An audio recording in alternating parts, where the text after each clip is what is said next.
Yeah, I guess I'm thinking as you look at any product you have, if there's a benefit to it, there's a value to it.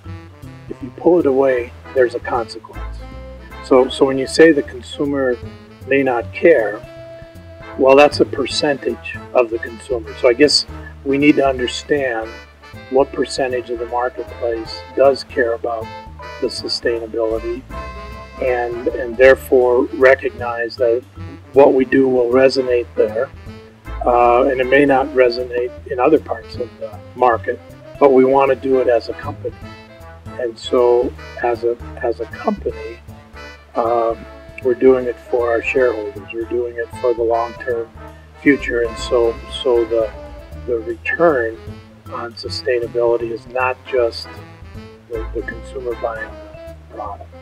So thinking in terms of what are the consequences in the absence of sustainability, and helping those consequences be more understood will probably convert more people to feel differently about sustainability and recycling, any of those types of